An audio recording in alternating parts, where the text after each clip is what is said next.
And we are at 30. This video marks the 30th consecutive week of video releases on GDQuest. After a slow start at the beginning of the year, the channel has recently crossed the 3,000 subscribers mark, and I have to thank you kindly for that. In this video, I have decided to answer the questions you sent me, and in particular the ones I haven't been able to cover in the previous weeks. We are going to talk about becoming a better artist, tablets, and future tutorials. Let's go!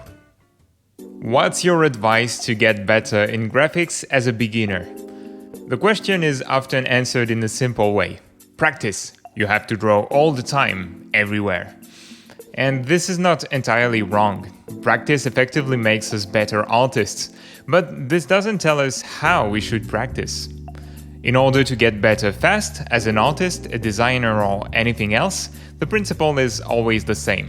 I dare to say it's the worst kept secret in the whole world.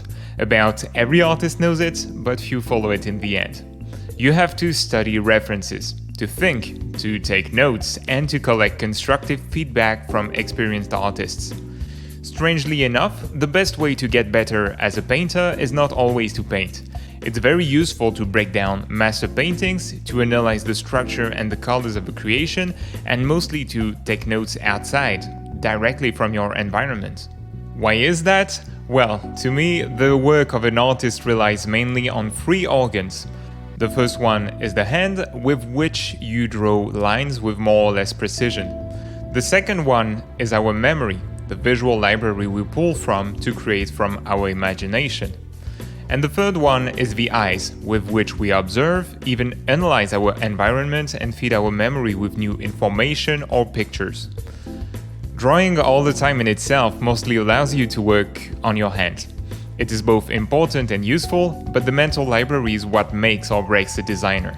So thoughtful drawing is what you should be aiming for, regardless of your skill level. At least if you want to draw from your imagination. This question alone deserves its own video. I can't give you a universal formula to become a super good artist fast. But for now, here are 3 pieces of advice. First of all, observe your environment with great attention and take written notes to develop your sense of observation. Then, find an artist, a professional if possible, much more experienced than you, who will give you both benevolent and constructive feedback. Finally, focus your work on your weaknesses. Are you bad with proportions? Work on your proportions. You don't know how to paint shadows? Work on volume, and so on. Which graphic tablet should I buy to start with? If you haven't drawn much before, or if you've never used a graphic tablet, I invite you to either start with a second-hand device or with the cheapest Wacom tablet, the Intuos Pen Small. Wacom is a reference as far as graphic tablets are concerned, and they offer good international support overall. They also keep their drivers up to date. For those of you who have a little more experience, there are alternative brands today with cheaper products than Wacom's, but with a slightly more variable quality.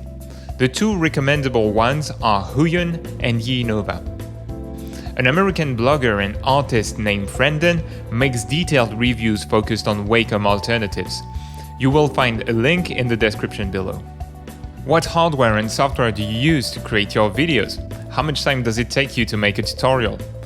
First of all, between writing, translating the artwork, recording and editing, a video takes me between 10 and 20 hours of focused work. Approximately 1/4 of this time is dedicated to the French version. As far as hardware is concerned, I'm using a Sennheiser E845S microphone along with a half-dead M-Audio fast-track audio interface. I'm dumping it soon for a Focusrite Scarlett 2i4. My webcam is a Logitech C920, which offers an excellent quality-price ratio. And as far as software is concerned, I recently switched to open source tools with Open Broadcaster software for recording and Blender for editing.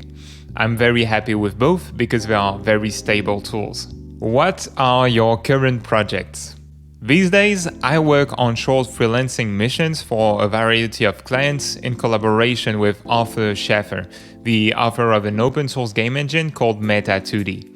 I have also been hired to take care of the visual of a Unity role-playing game developed by Clément Brard.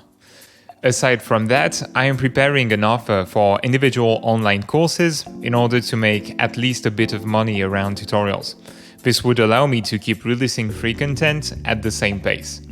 I'm also working on a crowdfunding project for an entire video series. I will give you all the details as soon as it's ready, in September or October, I think. Will you make longer tutorials? Yes. More precisely, I would like to make rich and well-structured series to explore a given theme in details. But as the videos take a lot of time to create, this represents a workload that I can't handle right now. Will you make tutorials about game creation, with Unity or Unreal maybe? That's the goal of the channel, and that is even what its name means. GDQuest is just a short way of saying Game Design Quest. In the upcoming weeks, the tutorials will be dedicated to game design. We are really going to talk about design first and not programming. Why? Simply because many of you seem to have very little or absolutely no experience with code. And this causes two issues. First of all, if you want to learn the basics of programming, you have to invest time.